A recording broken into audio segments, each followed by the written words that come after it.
Hello दोस्तों, मैं हूं अमरदीप सिंह। आप सभी का स्वागत करता हूं अपने यूट्यूब चैनल सीजीपीएससी नॉलेज में।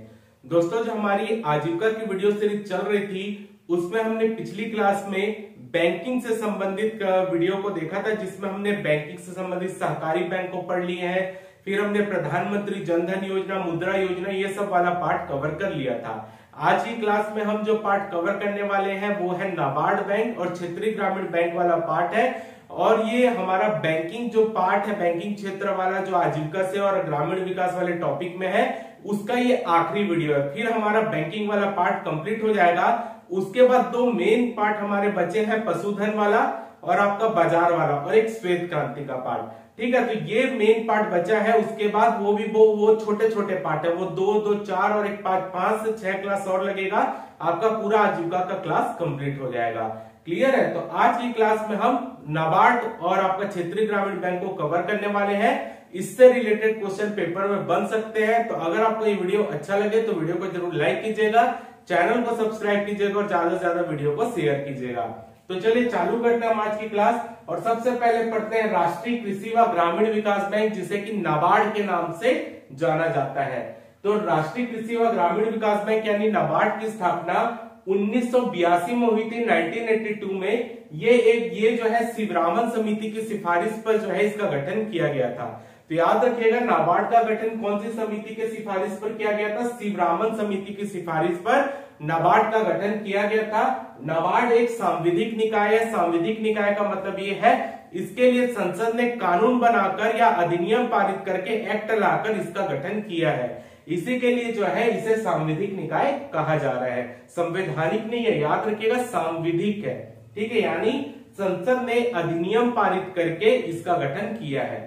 अगला पॉइंट, यह एक विकास बैंक है जो प्राथमिक तौर पर देश के ग्रामीण क्षेत्र में ध्यान केंद्रित करता है। तो अगर आप देखेंगे ग्रामीण क्षेत्र में जितने भी काम करने वाले बैंक, चाहे वो सहकारी बैंक हो, क्षेत्रीय ग्रामीण बैंक हो, या आपके अनुसूचित बैंक ही क्यों ना हो, आपका एसबीआई क्यों ना हो, या आपका एक्सिस बैंक, जो भी अनुसूचित बैंक ही क्यों ना हो, भले वो शहरी क्षेत्र में भी काम करता है अनुसूचित बैंक, लेकिन जो ग्रामीण क्षेत्र में भी काम करता है, तो ग्रामीण क्षेत्र में जो बेसिक आधारभूत सुविधाएं होती है उनको प्रोवाइड करने के लिए नाबार्ड जो है इन बैंकों को ऋण देता है। और इन बैंकों के पास जब पैसा आता है तब वो आम जनता को ऋण देती है ग्रामीण क्षेत्र में। जैसे मान लीजिए जो सहकारी बैंक है वो उस कृषि के लिए ऋण देती है, तो सहकारी बैंक, जो राज्य सहकारी बैंक है, वो पैसा कहां से लाता है? नाबार्ड से लाता है। नाबार्ड राज्य सहकारी बैंक को ऋण देता है, राज्य सहकारी बैंक जिला सहकारी बैंक को ऋण देती है, जिला सहकारी बैंक प्राथमिक कृषि साख समिति को भेजती है और प्राथमिक कृषि साख समिति आम नागरिक किसानों को वो पैसा देती है। ठीक है, तो इस तरीके से प्रक्रिया चलती। तो ग्रामीण क्षेत्र में जितने भी बैंक कार्य करते हैं उन बैंकों का हेड बैंक कौन सा है? आपका नाबार्ड बैंक है। तो नाबार्ड ही ग्रामीण क्षेत्र में कार्य करने वाला एक बड़ा बैंक है। अगला पॉइंट, यह सहकारी व क्षेत्रीय ग्रामीण बैंकों का निरीक्षण करता है। यानी जो नाबार्ड है वो क्योंकि पैसा दे रहा है, सहकारी बैंक को भी दे रहा है, क्षेत्रीय ग्रामीण बैंक को भी दे रहा है, अनुसूचित बैंक को भी दे रहा है। जैसे आपका अनुसूचित बैंक आरबीआई के अधिनियम के अंतर्गत आते हैं, तो इसलिए अनुसूचित बैंक जो होते हैं, जैसे आपका एसबीआई हो गया, यूको बैंक हो गया, ठीक है, आपका जो आपके जितने भी एक्सिस बैंक हो गए, ठीक है, आपका बैंक ऑफ बड़ौदा हो गया, ये सब क्या है? अनुसूचित बैंक में आते हैं। और उनको भी, क्योंकि वो आरबीआई के अधिनियम से चलते हैं, इसी के लिए उस पर रूल करने का अधिकार आरबीआई का होता है। लेकिन उनको ग्रामीण क्षेत्र में जब काम करना होता है तो उनको लोन प्रोवाइड नाबार्ड ही करता है। आरबीआई भी करता है, नाबार्ड भी करता है। लेकिन आपके क्षेत्रीय ग्रामीण बैंक या सहकारी बैंक ये पूर्ण रूप से नाबार्ड के अंडर कार्य करते हैं, तो इनको लोन देने का काम भी नाबार्ड करता है। यानी इनको ऋण नाबार्ड देता है, क्योंकि ये पूर्ण रूप से ग्रामीण क्षेत्र में कार्य करते हैं, इसलिए नाबार्ड इनको भी ऋण देता है मेन रूप से।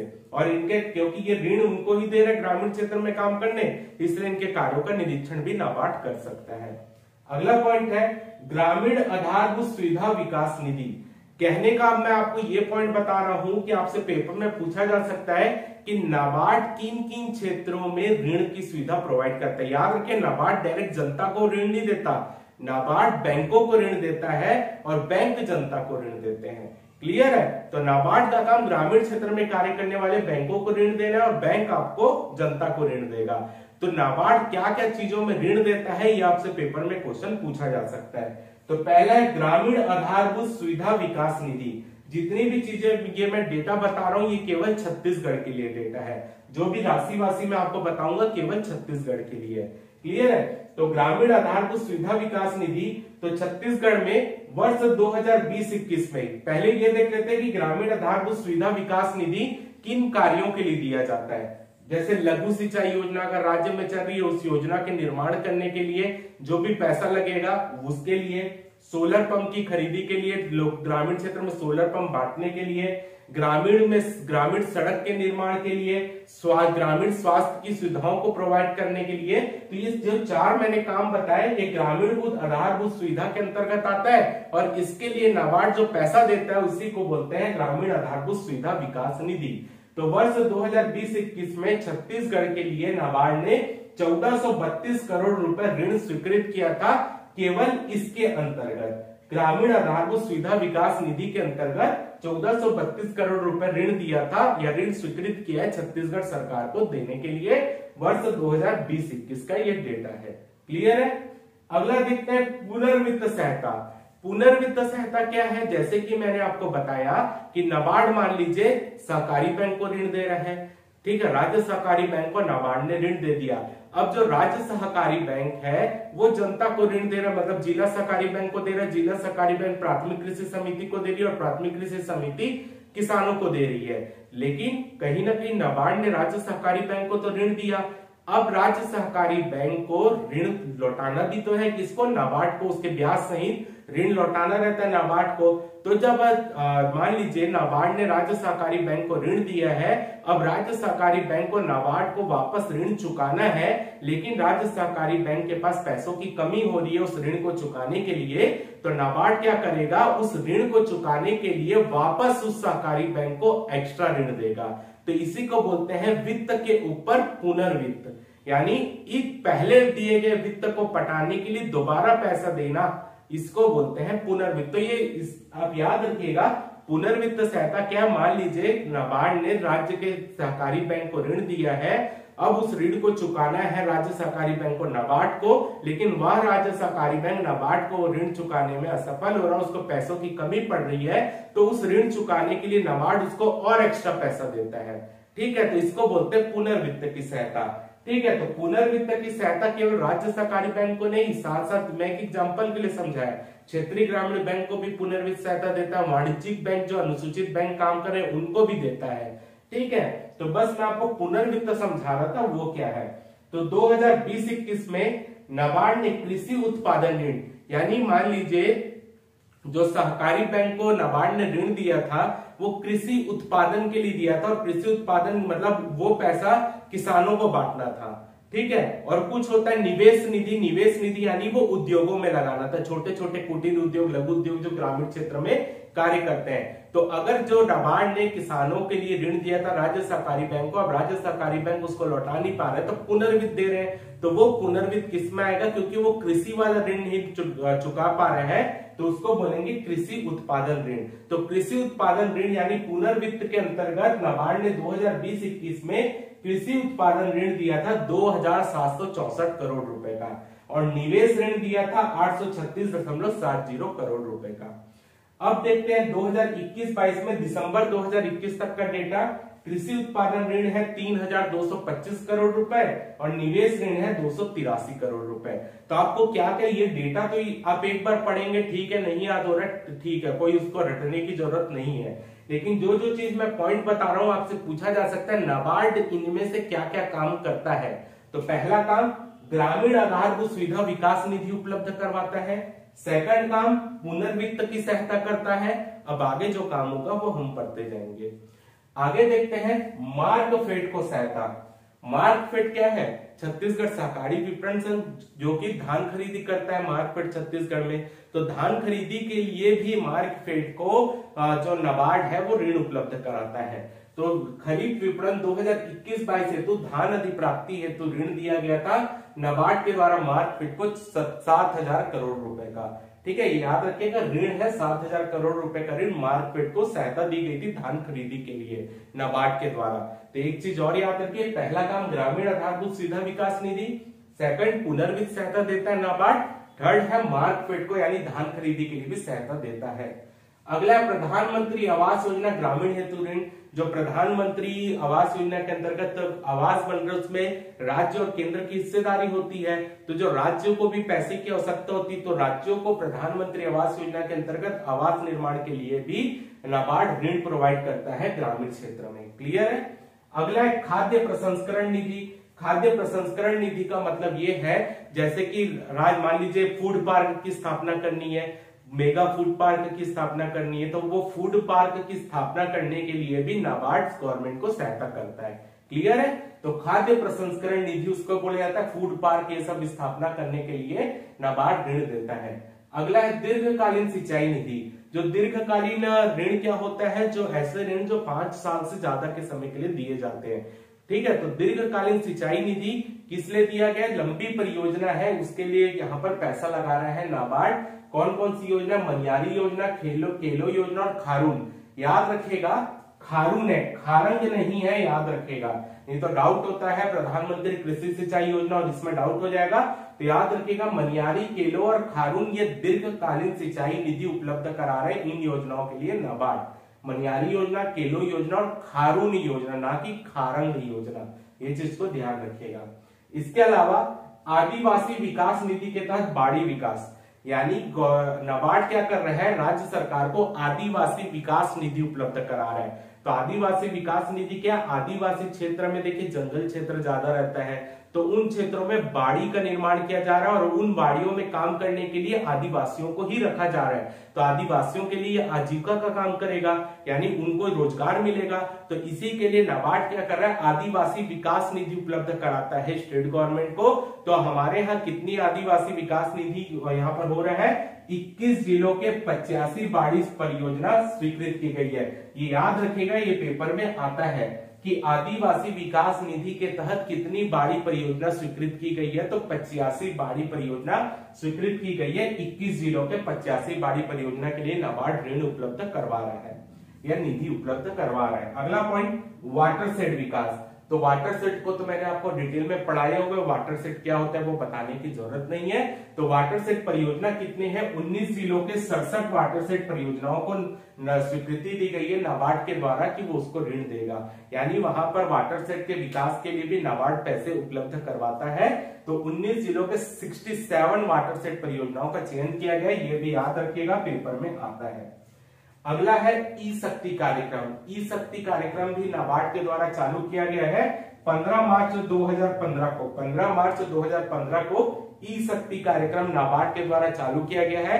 ई शक्ति कार्यक्रम के अंतर्गत जितने भी स्व सहायता समूह है उनको इलेक्ट्रॉनिक फॉर्म में ऐप के जरिए जो है जोड़ा जा रहा है कि उनके पूरा डिजिटलाइजेशन कर दिया जा रहा है कि उनके जो भी डेटा है वो ऑनलाइन उपलब्ध हो। तो स्व सहायता समूह के जो भी डेटा है उनको ऑनलाइन उपलब्ध कराने के लिए उनका कितना आवक हो रहा है, कितने लोगों को वो जोड़े हैं, क्या है, पूरा डेटा जो भी स्व सहायता समूह का रहता है उसको ई शक्ति जो योजना है, ई शक्ति कार्यक्रम के तहत पूर्ण रूप से स्व सहायता समूह को डिजिटलाइजेशन करने का प्लान है, जिसमें स्व सहायता समूह के सारे आंकड़े वहां पर उपलब्ध रहेंगे इलेक्ट्रॉनिक फॉर्म में। तो ई शक्ति कार्यक्रम 15 मार्च 2015 को स्व सहायता समूह के डिजिटलाइजेशन हेतु ये कार्यक्रम नाबार्ड चला रहा है। तो अगर आपसे पूछा जाए नाबार्ड क्या क्या काम करता है, पहला काम ये आपको ग्रामीण आधारभूत सुविधा विकास निधि उपलब्ध कराता है, पुनर्वित्त सहायता उपलब्ध कराता है, मार्कफेड को सहायता करता है, खाद्य प्रसंस्करण के लिए सहायता उपलब्ध करवाता है, प्रधानमंत्री आवास योजना के लिए सहायता उपलब्ध करा रहा है, सिंचाई निधि उपलब्ध करवाता है, इसके अलावा आदिवासी विकास निधि, इसके अलावा वाटर सेट विकास के लिए कार्य करता है, ई शक्ति कार्यक्रम चला रहा है। तो इतने काम मेन जो है वो नाबार्ड कर रहा है छत्तीसगढ़ में, आपको इतना याद रखना है। अगला देखते हैं क्षेत्रीय ग्रामीण बैंक। तो क्षेत्रीय ग्रामीण बैंक का गठन 2 अक्टूबर 1975 को हुआ था, क्षेत्रीय ग्रामीण बैंक। ठीक है, क्षेत्रीय ग्रामीण बैंक नरसिंहम समिति की सिफारिश पर क्षेत्रीय ग्रामीण बैंक का गठन किया गया था। नरसिंहम कौन थे, ये योजना आयोग के सदस्य थे, अध्यक्ष थे। तो उन्हीं की सिफारिश पर, नरसिंहम समिति की सिफारिश पर आपका क्षेत्रीय ग्रामीण बैंक का गठन 2 अक्टूबर 1975 को किया गया। अब देखिए जो क्षेत्रीय ग्रामीण बैंक रहते हैं ना, उसमें 3 की हिस्सेदारी रहती है। क्षेत्रीय ग्रामीण बैंक में 3 की हिस्सेदारी रहती है, यानी क्षेत्रीय ग्रामीण बैंक में जो हर बैंक को खोलने के लिए एक निधि की आवश्यकता होती है, तो उस निधि को उपलब्ध कराने के लिए 3 लोगों की जिम्मेदारी है। पहला केंद्र सरकार, दूसरा प्रायोजक बैंक और तीसरा जो है वो है आपका राज्य सरकार। यानी एक क्षेत्रीय ग्रामीण बैंक को खोलने के लिए जो पैसा लगता है उसका 50% जो है वो केंद्र सरकार उपलब्ध कराता है, 35% 35% वो बैंक जो उस क्षेत्रीय ग्रामीण बैंक को स्पॉन्सर्ड करना चाहता है वो उपलब्ध कराता है और 15% राज्य सरकार उपलब्ध कराती है। जैसे जो छत्तीसगढ़ में क्षेत्रीय ग्रामीण बैंक काम कर रहा है उसको स्पॉन्सर्ड किया है SBI बैंक ने, यानी स्टेट बैंक ऑफ इंडिया ने। तो जो छत्तीसगढ़ में क्षेत्रीय ग्रामीण बैंक कर रहा है उसमें 50% हिस्सेदारी केंद्र सरकार की है, 35% हिस्सेदारी स्टेट बैंक ऑफ इंडिया की है और 15% हिस्सेदारी जो होती है वो राज्य सरकार की है। तो अगर इसके अलावा कहीं पर भी कोई भी बैंक है क्षेत्रीय ग्रामीण बैंक को स्पॉन्सर कर सकता है। कई राज्यों में जो है क्षेत्रीय ग्रामीण बैंक को एक्सिस बैंक स्पॉन्सर किया, कहीं यूको बैंक किया हुआ है। तो कोई भी अनुसूचित वाणिज्यिक बैंक SBI को स्पॉन्सर कर सकता है, वही प्रायोजक बैंक कहलाएगा। ठीक है, तो ये जो डेटा है इसको याद रखिएगा, आ सकता है पेपर में कि भारत सरकार का 50%, प्रायोजक बैंक का 35% और राज्य सरकार का 15% की हिस्सेदारी होती है। छत्तीसगढ़ के जो ग्रामीण बैंक है उसमें SBI प्रायोजक बैंक है। तो आपसे पूछ सकता है कि छत्तीसगढ़ के क्षेत्रीय ग्रामीण बैंक का स्पॉन्सर्ड बैंक कौन है? SBI है। अब देखिए कि क्षेत्रीय ग्रामीण बैंक अगर हम पूरे भारत की बात करें तो अभी लगभग 43 क्षेत्रीय ग्रामीण बैंक कार्य कर रहे हैं पूरे भारत में। लेकिन छत्तीसगढ़ सरकार यहाँ पर जब क्षेत्रीय ग्रामीण बैंक को क्या कर रहे हैं, क्षेत्रीय ग्रामीण बैंक को समेटने की कोशिश कर रहे हैं। पूरे देश में क्षेत्रीय ग्रामीण बैंकों को समेटने की कोशिश किया जा रहा है। पहले क्षेत्रीय ग्रामीण बैंकों की संख्या 600 के ऊपर थी, अब वो सिमट कर 43 आ गई है, क्योंकि जो आसपास के जितने भी ग्रामीण बैंक है उनको जोड़, जितने भी क्षेत्रीय ग्रामीण बैंक थे, अलग अलग क्षेत्रीय ग्रामीण बैंक हर जिले के लिए अलग अलग होते थे, लेकिन अब उनको जोड़ के हर राज्य में लगभग जो है एक क्षेत्रीय ग्रामीण बैंक को ये काम किया जा रहा है। तो छत्तीसगढ़ का भी जितने भी क्षेत्रीय ग्रामीण बैंक थे जो हर जिले में कार्य कर रहे थे, सबको जोड़कर एक 2 सितंबर 2013 को जितने भी क्षेत्रीय ग्रामीण बैंक थे उनको जोड़कर एक मेन ग्रामीण बैंक बनाया गया, जिसका नाम था छत्तीसगढ़ राज्य ग्रामीण बैंक। तो छत्तीसगढ़ राज्य ग्रामीण बैंक क्षेत्रीय ग्रामीण बैंक का ही मिला जुला स्वरूप है। जितने भी क्षेत्रीय ग्रामीण बैंक अलग अलग ऑर्गेनाइज थे हमारे यहाँ, उन सबको जोड़कर एक शाखा कर दी गई, ये मेन हो गया। और इनकी शाखा जो छत्तीसगढ़ राज्य ग्रामीण बैंक का, इन्हीं की शाखाएं छत्तीसगढ़ में अलग अलग जिलों में कार्यरत है। तो छत्तीसगढ़ के हर जिले में छत्तीसगढ़ राज्य ग्रामीण बैंक की शाखाएं हैं और टोटल 614 शाखा छत्तीसगढ़ में कार्यरत है। हो सकता है किसी एक ही जिले में राज्य ग्रामीण बैंक की 20 शाखाएं हो, 30 शाखाएं हो, 40 शाखाएं हो। ठीक है, तो टोटल 614 शाखा छत्तीसगढ़ में कार्यरत है छत्तीसगढ़ राज्य ग्रामीण बैंक की ही, जो कि 2 सितंबर 2013 को जितने भी क्षेत्रीय ग्रामीण बैंक थे उनको समाहित करके एक क्षेत्रीय ग्रामीण बैंक बना दिया गया। और इस जो छत्तीसगढ़ राज्य ग्रामीण बैंक है उसका भी यही हिस्सेदारी है। भारत सरकार का 50% है, SBI प्रायोजक बैंक है उस बैंक का भी, जिसका हेड ऑफिस कहाँ पे है? रायपुर में है। और नाबार्ड का हेड ऑफिस कहाँ पे है? मुंबई में है, इसको याद रखिएगा। और राज्य सरकार की हिस्सेदारी 15% है। तो जितने भी क्षेत्रीय ग्रामीण बैंक थे अलग अलग कार्य करते, क्या होता था, हर जिले का क्षेत्रीय ग्रामीण बैंक अलग होता था और उनका कार्य करने का हर का प्रायोजक बैंक अलग होता था। तो सब अपने चला रहे थे, तो वो सबको समेटने के लिए जो भी प्रॉब्लम आई उसके निदान के लिए क्षेत्रीय ग्रामीण बैंक को समाहित करके एक मेन बैंक बनाया गया और उस मेन बैंक की शाखाएं अलग अलग फैला दी गई। तो वो मेन बैंक है छत्तीसगढ़ राज्य ग्रामीण बैंक, जो कि 2 सितंबर 2013 को बना, जिसकी 614 शाखाएं कार्यरत है सभी जिलों को मिलाकर। क्लियर है? तो यहाँ पर आपका बैंकिंग वाला पार्ट कंप्लीट होता है। आपको मैंने बैंकिंग का जितना डीप हो सकता था हर चीज मैंने आपको बताई है। सहकारी बैंक भी पढ़ा दिया, जो भी बैंकिंग के डेटा भी आपको बता दिए, जितनी योजना, जनधन योजना, मुद्रा योजना, रुपए कार्ड, ये सब भी बता दिया। और आज आपको मैंने नाबार्ड के भी डेटा और क्षेत्रीय ग्रामीण बैंक के बारे में भी जानकारी दे दी है। तो बैंकिंग से रिलेटेड जो भी आपका पार्ट है इससे बाहर नहीं जाएगा, क्योंकि हमारा सिलेबस ग्रामीण विकास का है। तो यही काम ग्रामीण विकास में यही बैंक काम कर रहे हैं, तो आपको यही डेटा पढ़ के जाना है। आप इसके स्क्रीनशॉट ले लीजिए।